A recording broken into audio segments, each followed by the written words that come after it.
Johnson ഒപ്റ്റിക്കൽസിൽ തിങ്കൾ ബുധൻ വെള്ളി ദിവസങ്ങളിൽ രാവിലെ 10 മുതൽ ഉച്ചയ്ക്ക് 1 മണി വരെ കണ്ണ് ഡോക്ടറുടെ സേവനം ലഭ്യമാണ്. ഡ്രൈവിംഗ് ലൈസൻസിനുള്ള സർട്ടിഫിക്കറ്റുകളും എല്ലാ ബ്രാൻഡഡ് ഫ്രെയിമുകളും ഇവിടെ ലഭ്യമാണ്. കൂടാതെ ഡോക്ടർമാർ നിർദ്ദേശിക്കുന്ന എല്ലാത്തരം കണ്ണടകളും ജോൺസൺ ഒപ്റ്റിക്കൽസിൽ നിന്നും ലഭിക്കുന്നു. ജോൺസൺ കണ്ണട വ്യാപാരം ഡിവൈൻ ആശുപത്രിക്ക് എതിർവശം വടക്കാഞ്ചേരി.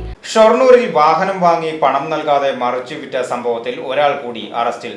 തിരുമറ്റക്കോട്, കറുകപ്പുത്തൂർ, ചാത്തന്നൂർ, നാലകത്ത് ഹസൈനാറാണ് അറസ്റ്റിലായത്. സംഭവത്തിൽ 4 പേരെ നവംബർ 21-ന് പിടികൂടിയിരുന്നു. അനങ്ങനടി പാവുക്കോണം കോട്ടുകുളം ഹംസയുടെ മിനി ട്രക്ക് വാഹനം വിൽക്കാൻ നൽകി പറ്റിച്ചുവെന്ന പരാതിയിലാണ് അറസ്റ്റ്. ഇയാൾക്കെതിരെ വയനാട് ഉൾപ്പെടെ 3 സ്റ്റേഷനുകളിൽ സമാനമായ കേസുണ്ടെന്ന് പോലീസ് കണ്ടെത്തി.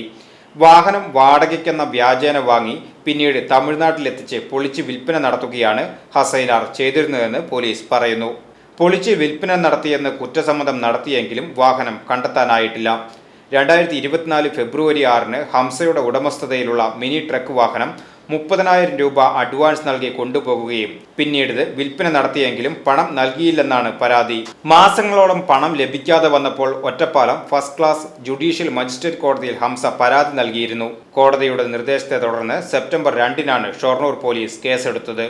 സംഭവത്തിൽ വാഹനം വിൽപ്പന നടത്തിയെന്ന് ബോധ്യപ്പെട്ടുവെങ്കിലും കണ്ടെത്താനായിട്ടില്ല. CI V Ravikumar, SI M Mahesh Kumar എന്നിവരുടെ നേതൃത്വത്തിലുള്ള സംഘമാണ് കേസ് അന്വേഷിച്ചത്. VCV news, Shoranur.